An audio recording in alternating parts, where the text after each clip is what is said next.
Hello प्यारे साथियों, welcome back. कैसे हैं आप सभी? आई होप कि बहुत अच्छे होंगे। प्यारे साथियों, एक बार फिर से मैं आप सभी का स्वागत करता हूं आपके अपने यूट्यूब चैनल नोक 24 पर। साथियों, एक बार फिर से मैं आपसे वही रिपीट करूंगा कि हम पॉलिटी पढ़ रहे हैं और पॉलिटी में हम फंडामेंटल राइट के बारे में पढ़ रहे हैं ना, यानी कि हम मौलिक अधिकार, मूल अधिकार के बारे में जान रहे हैं। और आज की क्लास ये हमारी 27 नंबर क्लास है और इस 27 नंबर क्लास में हम आर्टिकल 32 के बारे में जानेंगे, जो हमारे संविधान के अनुच्छेदों को देखते हुए बहुत ही ज्यादा इंपॉर्टेंट हमारा ये आर्टिकल रहने वाला है। अक्सर परीक्षाओं में पूछा जाता है और हमारे संविधान के जो पिता B.R. अम्बेडकर साहब, उनके द्वारा इस आर्टिकल को संविधान की आत्मा और हृदय का नाम भी दिया गया है ना। तो साथियों, आज इसके बारे में जानेंगे। कॉपी पेंसिल निकाल लीजिए और जो हम 5 प्रकार की रिट का प्रयोग करते हैं जो अक्सर परीक्षाओं में पूछी जाती है ना, उन 5 रिटों के बारे में जानेंगे। कंप्लीटली आर्टिकल 32 को समाप्त करेंगे। हालांकि हमको जो पढ़ना था आज वो आर्टिकल 31 के बारे में जानना था, लेकिन आज 32 कर लेते हैं, अगली क्लास में फिर 31 को देख लेंगे, है ना। तो चलिए स्टार्ट करते हैं साथियों। कॉपी पेन से निकाल लीजिए। सबसे पहले आपको मालूम है कि हम मौलिक अधिकार यानी कि फंडामेंटल राइट पढ़ रहे हैं। क्लास है हमारी आज 27, है ना। अगर इससे पहले आपने क्लासेस को नहीं देखा 26, तो पहले उनको देख लिए, क्योंकि शुरू से शुरू करो तो ज्यादा अच्छा बेहतर रहेगा, है ना। देखिए, आर्टिकल 32 कहता है संवैधानिक उपचारों का अधिकार। डायरेक्ट भी क्वेश्चन आता है, आर्टिकल 32 किससे संबंध रखता है? संवैधानिक उपचारों के अधिकार से संबंध रखता है ना। या इसका अपोजिट भी पूछा जा सकता है कि संवैधानिक उपचारों का अधिकार किस आर्टिकल में है, तो आर्टिकल 32 में है ना। अब B.R. अम्बेडकर के अनुसार इसको क्या कहा गया है? संविधान की आत्मा और हृदय का नाम दिया गया है आर्टिकल 32 को, कि ये संविधान का हृदय और आत्मा है। क्यों है? क्योंकि इसमें जनता के हितों के बारे में बात की गई है। इसमें 5 रिट शामिल की गई है, उसकी वजह से इसको आत्मा और हृदय का नाम दिया गया है। अब फंडामेंटल राइट का जब हनन होएगा, अगर हमारा ये फंडामेंटल राइट का हनन होता है ना, तो हम आर्टिकल 32 के माध्यम से हम कहाँ जाएंगे? सुप्रीम कोर्ट जाएंगे, है ना। अगर हमारे फंडामेंटल राइट का हनन होता है तो हम आर्टिकल 32 के माध्यम से सुप्रीम कोर्ट का दरवाजा खटखटाएंगे, या हम हाई कोर्ट का दरवाजा खटखटाएंगे आर्टिकल 226 के माध्यम से, है ना। ये आप याद रखेंगे और वहीं आगे बढ़ते हैं। ठीक है, हाई कोर्ट जाया जा सकता है आर्टिकल 226 और सुप्रीम कोर्ट आर्टिकल 32 के माध्यम से, अगर हमारे फंडामेंटल राइट का हनन होता है।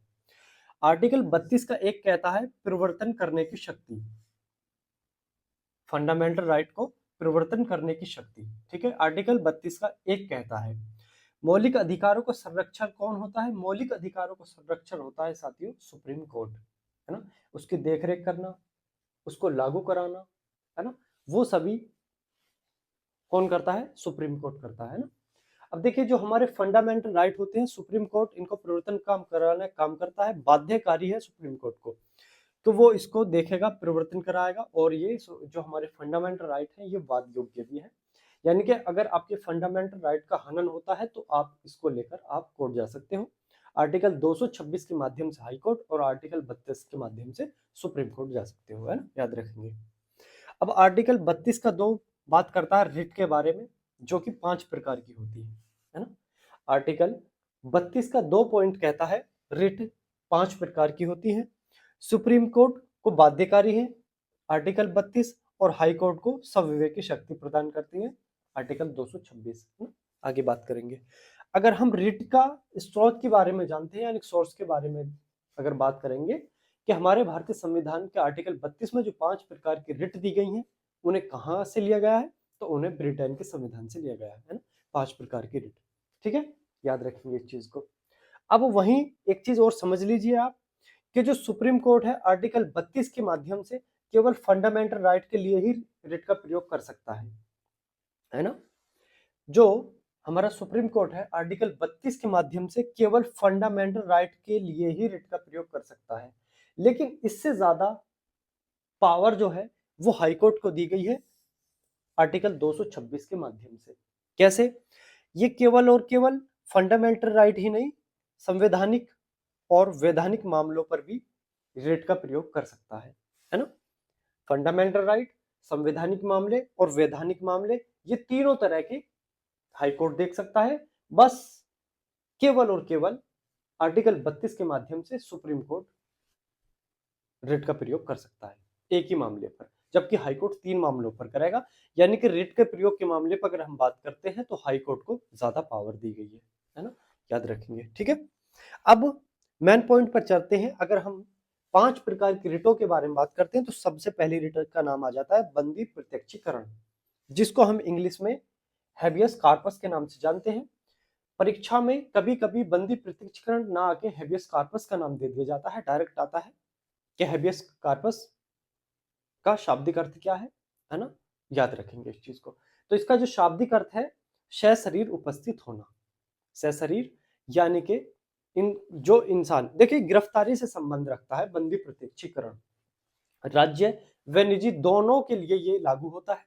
और एकमात्र यही रिट है बंदी प्रत्यक्षीकरण जो राज्य और निजी प्राइवेट दोनों के लिए लागू होती है। इसके अलावा और कोई रिट दोनों के लिए लागू नहीं होती, सिर्फ यही एक रिट है ना, याद रखेंगे इस चीज को। राज्य व निजी दोनों के खिलाफ ये होती है।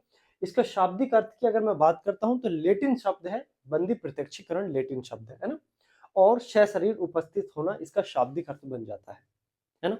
अब होता क्या है, होता यह है कि अक्सर आप देखते होंगे कि पुलिस किसी व्यक्ति को गिरफ्तार करके ले आती है ना। बंदी प्रत्यक्षीकरण का मतलब होता है, मैं आपको बताना चाह रहा हूं कि पुलिस किसी व्यक्ति को बिना सूचना दिए गिरफ्तार करके ले आती है और ना तो उसके खिलाफ एफआईआर है ना किसी प्रकार की सूचना दी गई है, तो उसके घर वाले कोर्ट का दरवाजा खटखटाकर बंदी प्रत्यक्षीकरण है ना, ये रिट का प्रयोग कर सकते हैं। क्योंकि जब हम गिरफ्तार करते हैं, पुलिस अगर किसी को गिरफ्तार करती है तो गिरफ्तार कब करेगी, जब उसके खिलाफ एफआईआर होगी, है ना, संदेह के घेरे में होगा तब उसको गिरफ्तार करेगी पुलिस। और साथ ही साथ 24 घंटे के अंदर माननीय न्यायालय में उसको पेश करना पड़ेगा, है ना। जब 24 घंटे के अंदर गिरफ्तार व्यक्ति को पुलिस न्यायालय में पेश नहीं करती है तब इस रिट का प्रयोग कर सकते हैं उसके घर वाले, परिवार वाले, यार दोस्त, ठीक है, न्यायालय का सहारा लेकर।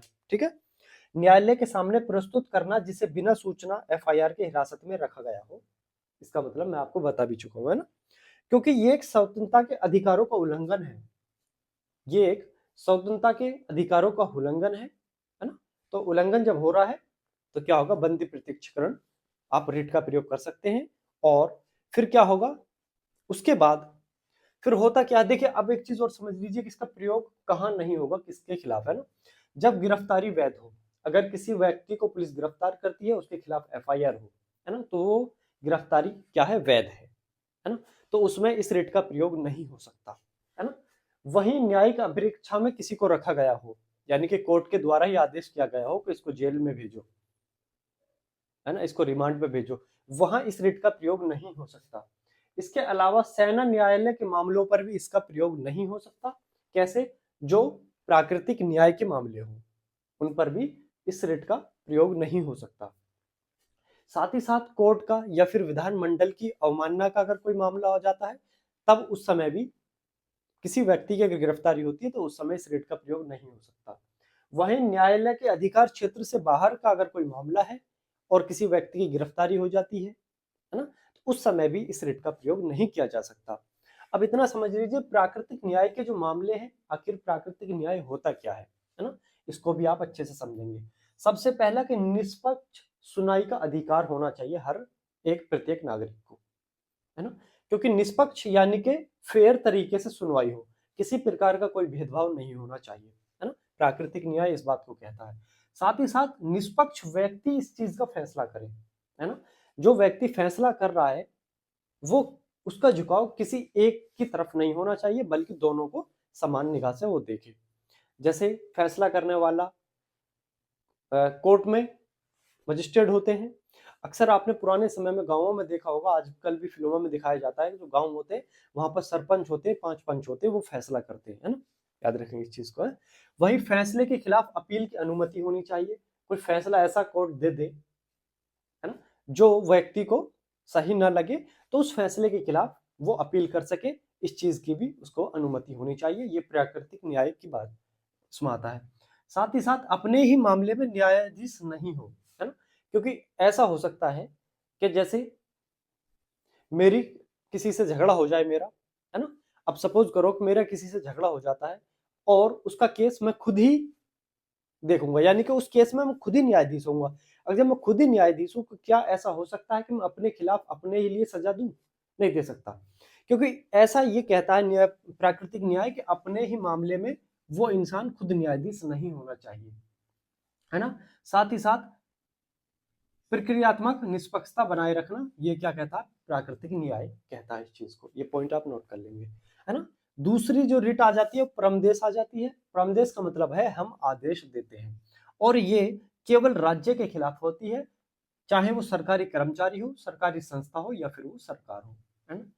क्योंकि देखिए हमने अभी आपको पहले बताया था बंदी प्रत्यक्षीकरण, इसमें क्या होगा, किसी व्यक्ति की गिरफ्तारी होती है, अवैध रूप से अगर गिरफ्तारी होती है तो वो गिरफ्तारी कौन करेगा? सरकारी व्यक्ति करेगा, सरकारी अधिकारी करेगा, कोई सरकारी संस्था को बैठा ले, या फिर सरकार के अंडर में हो, है ना। अगर ऐसे में कोई उसका परिवार वाला यार दोस्त कोर्ट का सहारा ले लेता है, कोर्ट वो पहुंच जाता है, तो कोर्ट आदेश करेगा, किसको करेगा? सरकार को, सरकारी कर्मचारी को, अधिकारी को, या फिर किसी सरकारी संस्था को। याद रखेंगे इस चीज को, है ना। केवल राज्य के खिलाफ ये होती है, सरकारी कर्मचारी, संस्था और सरकार इसके, है ना। न्यायालय द्वारा सार्वजनिक अधिकारियों को जारी किया जाता है, कार्य न करने के बारे में पूछा जाता है और कार्य करने के लिए इसमें आदेश दिया जाता है ना। एक चीज और समझ लीजिए, जैसे आप किसी सरकारी संस्था में गए, है ना, किसी अधिकारी से मिले किसी काम को लेकर, किसी काम को लेकर किसी अधिकारी से मिलते हैं और वो उस काम करने से मना कर देता है ना। जबकि आपको मालूम है कि ये जो काम है उसी अधिकारी के कार्य क्षेत्र में आता है, यानी कि वो कर सकता है, लेकिन उसके बावजूद वो नहीं कर रहा। जब वो नहीं करेगा तो आप कोर्ट का दरवाजा खटखटा सकते हैं कि मान्य हम इस काम को लेकर हम इस संस्था में गए थे, है ना, तो वहां इसको करने से मना कर दिया। तब क्या होगा? तब कोर्ट उस संबंधित संस्था को क्या करेगा, वहां चाहे वो सरकारी कर्मचारी हो, संस्था हो या सरकार हो, उसको आदेश करेगी कि आप इस काम को करिए, आप इस काम को करिए, यानी कि उसके कार्य करने के लिए उसको आदेश करेगी, और उसके बारे में पूछ सकती है कि आखिर इस काम को करने के लिए तुमने मना क्यों करा, है ना, जबकि ये तुम्हारे ही अधिकार क्षेत्र में आता है। ठीक है। अब वो जो परामर्श हमारा जो रिट है ना, जिसका मतलब है हम आदेश देते हैं, डायरेक्ट पूछा जाता है परामर्श। ऐसा भी आ सकता है परामर्श का शाब्दिक अर्थ क्या है, तो क्या है? हम आदेश देते हैं, है ना। बंदी प्रत्यक्षीकरण का शाब्दिक अर्थ क्या है? सशरीर उपस्थित होना, है ना, याद रखेंगे। अब किसके खिलाफ इसका प्रयोग नहीं हो सकता, उस चीज को देख लीजिए। प्राइवेट व्यक्ति के खिलाफ इसका प्रयोग नहीं हो सकता। वहीं राष्ट्रपति या फिर राज्यपाल के खिलाफ इसका प्रयोग नहीं हो सकता। कोई गैर संवैधानिक संस्था है उसके खिलाफ इसका प्रयोग नहीं हो सकता, है ना। कोई संस्था है, कोई विभाग है न्यायालय के मुख्य न्यायाधीश जो न्यायिक क्षमता में कार्यरत हैं, है ना, उनके खिलाफ इसका प्रयोग नहीं हो सकता। लेकिन कोर्ट के जो प्रशासनिक मामले हैं, है ना, उनके खिलाफ इस रिट का प्रयोग हो सकता है। इस चीज को भी आप लिख लेंगे, ठीक है। वहीं अब नंबर 3 रिट के बारे में बात करेंगे, जो है प्रतिषेध, जिसको हम इंग्लिश में प्रोहिबिशन कहते हैं, और इसका शाब्दिक अर्थ होता है रोकना। डायरेक्ट पूछा जाता है साथियों कि प्रतिषेध का शाब्दिक अर्थ क्या है, तो क्या है? रोकना है। अब क्या रोकना है? जैसे ये जो उच्च न्यायालय है हमारे, है ना, जो हाई कोर्ट है, सुप्रीम कोर्ट है, ये छोटे न्यायालय को, यानी कि निम्न न्यायालय जो जिला न्यायालय होते हैं या फिर इससे नीचे होते हैं, उनमें कोई केस ऐसा जाता है जो उनके अधिकार क्षेत्र से बाहर है, यानी कि जिस लेवल पे वो केस देखते हैं उससे ऊपर के लेवल पे अगर वो केस देख रहे हैं, तो उसके लिए क्या कर सकते हैं? उसको वो रोक सकते हैं कि ये आपके अधिकार क्षेत्र से बाहर है, आप नहीं करोगे।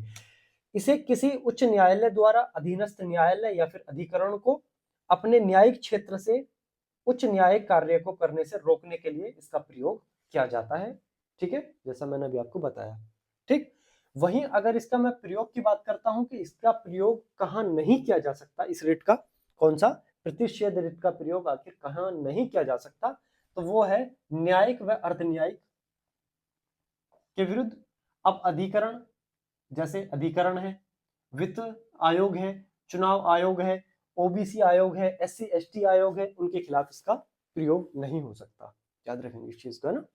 अब अगला पॉइंट है हमारा 4 नंबर रिट, जिसका नाम है उत्प्रेक्षण। अब इसका जो शाब्दिक अर्थ बनता है प्रमाणित करना या फिर सूचना देना, प्रमाणित करना या फिर सूचना देना इसका शाब्दिक अर्थ बनता है। अब देखिए साथियों, जो हाई कोर्ट या सुप्रीम कोर्ट है हमारा, वो छोटे कोर्टों को या फिर अधिकरण को लंबित मामलों पर स्थानांतरण को सीधे पत्र लिखकर, है ना, या तो सीधे बोलकर या पत्र लिखकर क्या कर सकते हैं, जारी कर सकते हैं उनके मामलों में जो लंबित मामले चल रहे हैं। अब न्यायिक क्षेत्र में कमी हो, चाहे वो न्यायिक क्षेत्र में कमी आ रही हो या फिर खराबी का आधार हो, है ना, प्राकृतिक न्याय के विरुद्ध हो कोई केस, या फिर न्याय में कोई गड़बड़ी हो रही हो, न्याय क्षेत्र के दायरे से बाहर हो, है ना, ऐसे केसों में सुप्रीम कोर्ट या हाई कोर्ट केस को खत्म भी कर सकता है और उसका स्थानांतरण भी ऊपर कर सकता है। उत्प्रेक्षण है, इसका शाब्दिक अर्थ होता है प्रभावित करना या फिर सूचना देना। ठीक है, सुप्रीम कोर्ट या हाई कोर्ट जो नीचे वाले कोर्ट होते हैं, हाई कोर्ट से नीचे वाले कोर्ट है, जिला कोर्ट है ना, जो और भी कोर्ट है या फिर कोई अधिकरण है, लंबित मामले पर स्थानांतरण को सीधे पत्र या तो सीधे या फिर डायरेक्ट उसको पत्र लिखकर क्या कर सकते हैं, सूचना दे सकते हैं। अब कैसे, क्या सूचना देंगे, किस आधार पर देंगे, न्यायिक क्षेत्र में कोई कमी आ रही हो या फिर खराबी आ रही हो, है ना, इस आधार पर। अब जैसे प्राकृतिक न्याय के कोई विरुद्ध केस जा रहा हो, है ना, या फिर न्याय में कहीं गड़बड़ी दिखाई दे रही हो या न्यायिक क्षेत्र के दायरे से बाहर हो वो केस, ऐसे मामलों पर क्या होगा, जो सुप्रीम कोर्ट है, हाई कोर्ट है, वो अपने नीचे वाले कोर्टों को सीधे स्थानांतरण के बोल सकती है, खत्म भी कर सकती है, ठीक है, या फिर पत्र जारी करके भी उनको संदेश दे सकती है, सूचना दे सकती है। ठीक है, अब किसके विरुद्ध ये हो सकता है वो देख लेते हैं। न्यायिक और अर्धन्यायिक प्राधिकरण के खिलाफ इसका प्रयोग किया जा सकता है। अब 1991 में सुप्रीम कोर्ट ने उत्प्रेक्षण व्यक्तियों के अधिकारों को प्रभावित करने वाले प्रशासनिक प्राधिकरणों के खिलाफ भी इसका प्रयोग करना स्टार्ट कर दिया 1991 में सुप्रीम कोर्ट ने, है ना।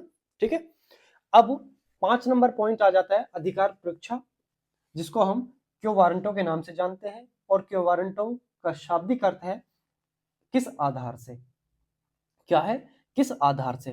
केवल राज्य के खिलाफ इसका प्रयोग हो सकता है, केवल राज्य के खिलाफ, है ना, याद रखेंगे, सरकारी, प्राइवेट के लिए नहीं। यदि सार्वजनिक पद का अवैध रूप से, जैसे सपोज करो कोई सरकारी पद है ना, या कोई संवैधानिक पद है, उस पर अगर अवैध रूप से अगर नियुक्ति हुई है तो उसके खिलाफ यहाँ पर जाया जा सकता है, याद रखेंगे। और इसमें कोई भी व्यक्ति जा सकता है, कोई भी व्यक्ति जा सकता है, ऐसा ही नहीं है कि केवल और केवल पीड़ित ही जाएगा, बल्कि कोई भी इस रिट का प्रयोग कर सकता है। ठीक है, कहीं सार्वजनिक पद को अवैध रूप से, यानी कि वैधानिक वो पद वैधानिक तरीका नहीं है और फिर भी उसकी नियुक्ति हुई है, तो इस रिट का प्रयोग किया जा सकता है। नियुक्ति की प्रक्रिया वैधानिक नहीं है ना, सभी के द्वारा इसको लाया जा सकता है, केवल पीड़ित व्यक्ति के द्वारा ही नहीं, याद रखेंगे इस चीज को, है ना। अब ये आपकी 5 रिट कंप्लीट हो चुकी हैं। 5 कौन कौन सी, सबसे पहले बंदी प्रत्यक्षीकरण, दूसरा हो जाता है आपका परामर्श, तीसरा हो जाता है आपका प्रतिषेध, चौथा हो जाता है उत्प्रेक्षण, और चौथा 5वां हो जाता है अधिकार परीक्षा। ये 5 रिट है हमारे भारतीय संविधान के आर्टिकल 32 में, जो आर्टिकल 32 का दूसरा पॉइंट कहता है रिट के बारे में, है ना। उसमें 5 प्रकार की रिट है, आई होप कि आपको समझ आई होंगी।